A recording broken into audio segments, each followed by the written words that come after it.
We are not alone on Radio U mornings today, 8772 Radio U and the talkback button in the Radio U app, because it's Hudson and Aly with special guests. We go back with these guys a bit of a way, but they're back with a brand new album called You'll Forget the Sun. We've added their new video for Evermind to RadioU TV.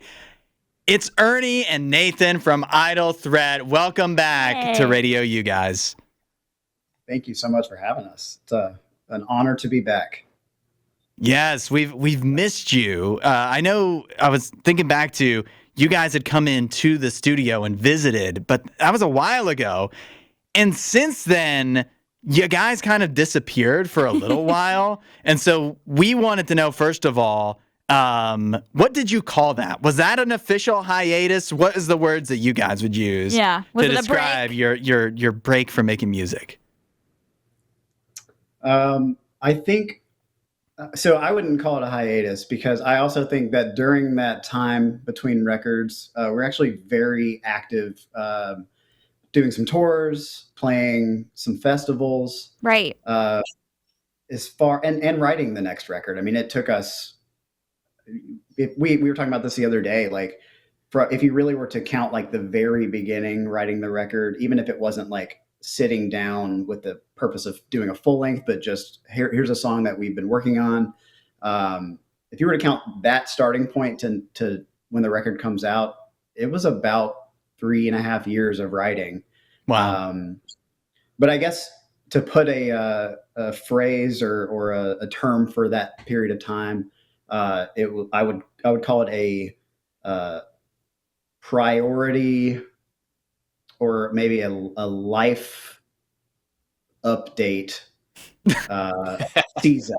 We just had a lot of personal stuff going on with families and jobs. Yeah, that like took precedent over being able to tour and get new music out.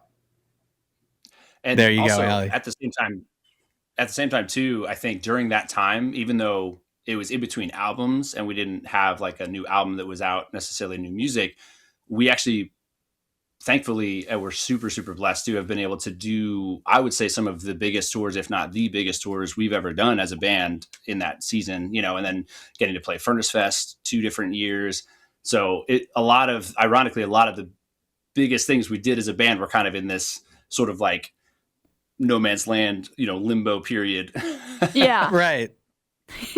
Well, we wanted to make sure we didn't want any confusion, like a Ross level confusion of break, hiatus. What is this? We wanted to see. We were on hiatus.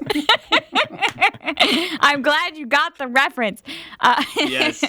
Well, we also just want to take a time because we think it's really fun, especially when we have multiple band members, to do like rapid fire questions just to get to know you guys better as a band. So Hudson and I have a couple questions we'll ask you, and both of you can answer them. So I tried to go with really unique questions this time, nothing, basic. So I'm a big horror movie fan.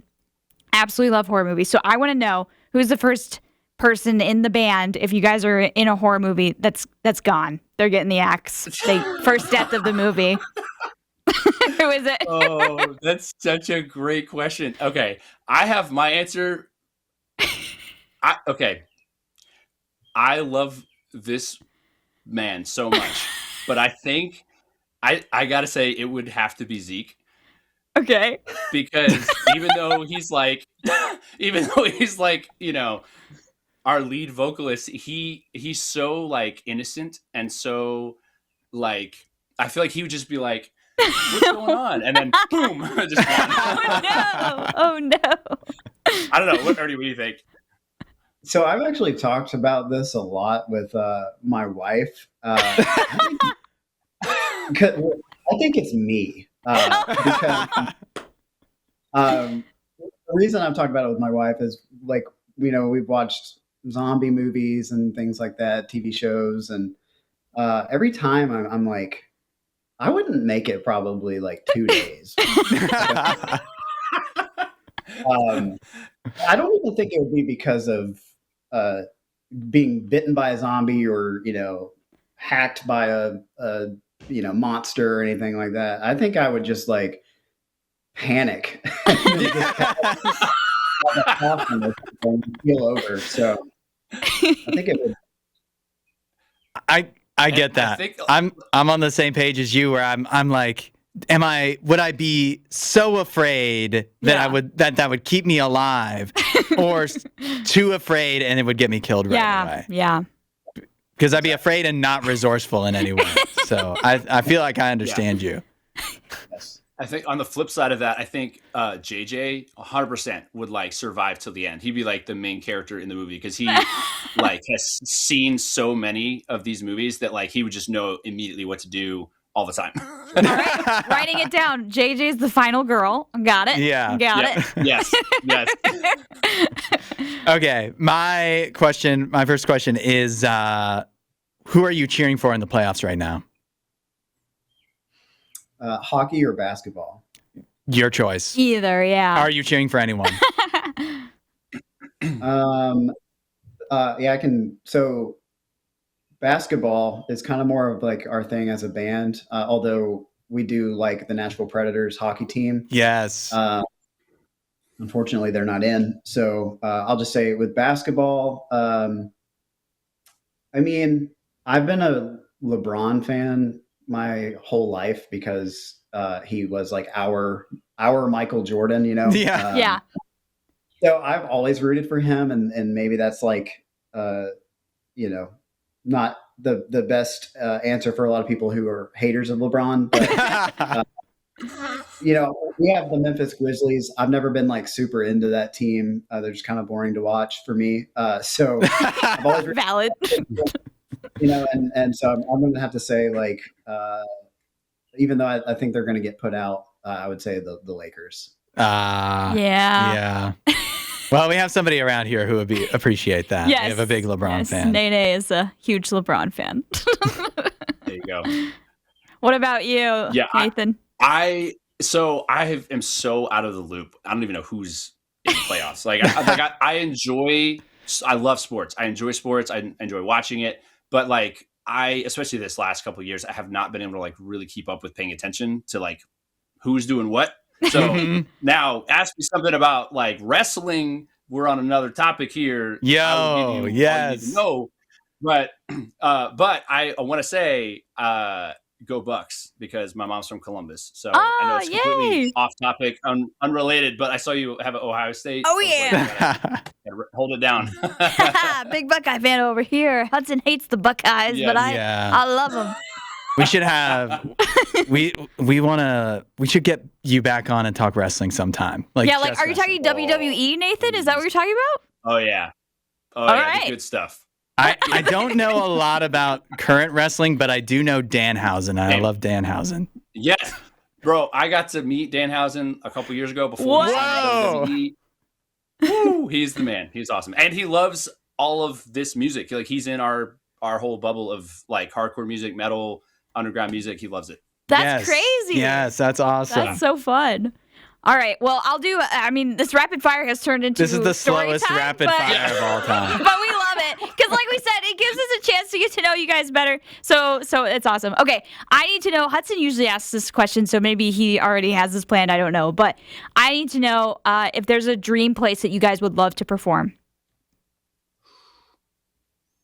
Like a venue that you're like, absolute bucket list. We got to go. Okay. Yeah, I mean, this is like, go ahead. Yeah, sorry. I was just going to say, as far as like places, I mean, we haven't had a chance to play with this band out of the country. So like somewhere like Japan would be really cool. But if you're talking like venues, I mean, Red Rocks is a bucket list item. Honestly, the Ryman here in Nashville, like if we could play that at some point, that would be a dream come true. But yeah, those would be my two. What about you, Nathan?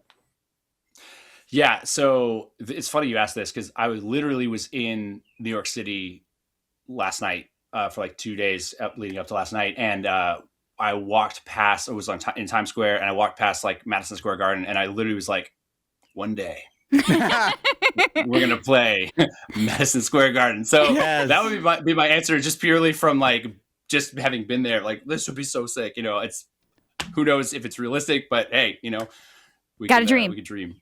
Yeah. Yeah, it's going to happen. For the flip side, for me, my other question was, what is the worst show you ever played? Oh, no. Where do we start? And I mean, it could be like you guys didn't do well, or it could be like it was just an awful situation. Yeah, awful venue. Whatever you have. Just not good crowd, whatever it is. Yeah. Oh, man. This goes back actually before Nathan even joined the band, but it's funny because there's a single moment in Idle Threat history that if you were to just stay in that moment, it was super defeating.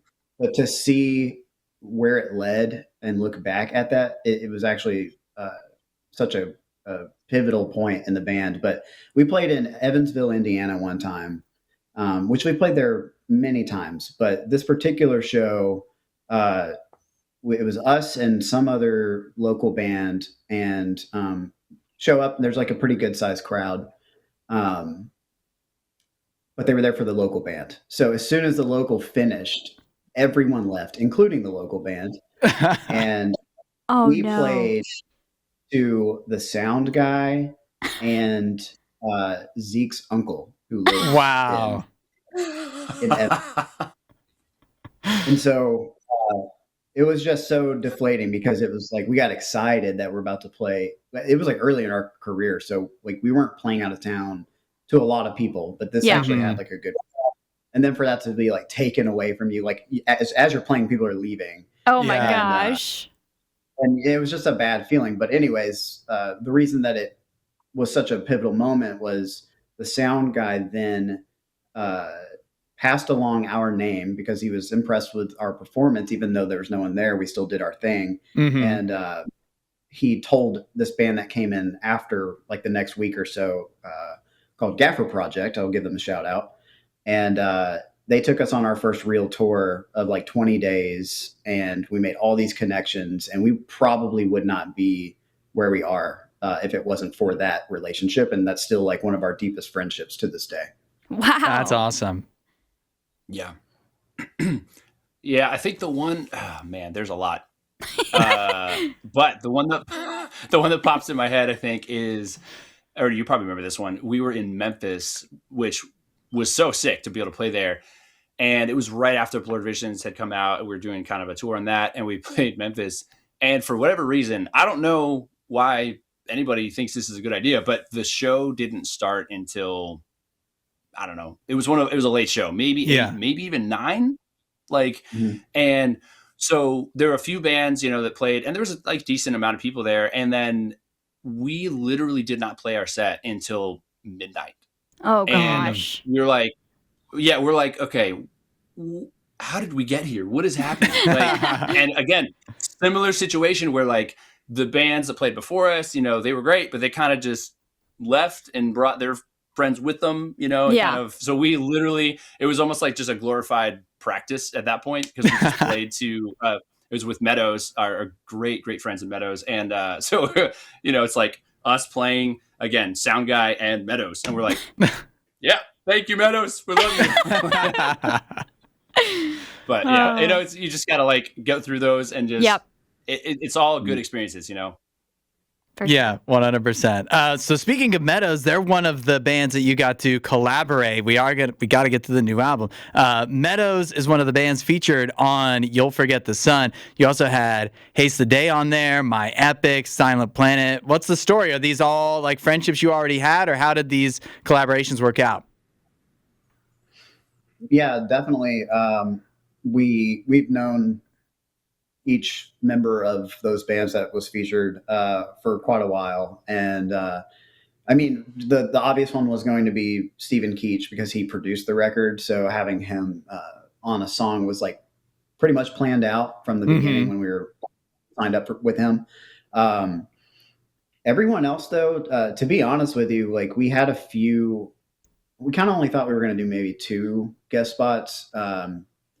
But we kind of sent out just a feeler to who would be interested in hopping on a song, and like all of them said yes. So Like, we weren't what? necessarily just like going to force it in, but as we were writing, we just realized like, oh, Garrett's voice would sound really great in this part that we've written, and Christian, we'd love to have him in this spot, and so we just had the approval from them, and then keeping them in mind, decided to plug them in like where it made sense, if it made sense, and it just happened to have made sense. That's awesome. Yeah, we love the new album and the new collabs. It's awesome, and I have to say, like, I love the titles of all the songs. They feel very like poetic. Like "With or Without" is probably one of my favorite titles of a song ever. Oh, wow, thank you. I don't know who came up with that, who the poet is in the band, but I think that was Ernie. I think that was you that came up with that. Yeah, props. That's so cool. Yeah. But yeah, like Ernie was saying, like it's honestly just a huge blessing to like kind of, a testament of just like networking and becoming friends with people, and just kind of over the years, the more shows you play, the more you get to know people, and kind of the more, you kind of start connecting dots and all this stuff. But then truly, it's just a huge blessing to have friendships with these guys, for years. Like, I've been friends with Garrett for over 10 years now. And so it's surreal to like, and then like Aaron from My Epic, I remember the first time I met him, again, 10 plus years ago. And, the guys in Meadows and Keach, it's just incredible. Honestly, watching the Lord connect the dots, and like, little did we know years ago, as we were starting these friendships, that like this many years later, we'd be able to have them be a part of, our project and our album. And it's just a huge honor to partner with them. That's awesome. Yeah. We the new album turned out amazing. All the guest spots are awesome, but just from beginning to end, You'll Forget the Sun. Really awesome album. So it's cool to see you guys, like, you put in the work, and it's paying off, and still good to see you still going strong. While you're here, you should watch more of our videos and subscribe so you don't miss what we do next.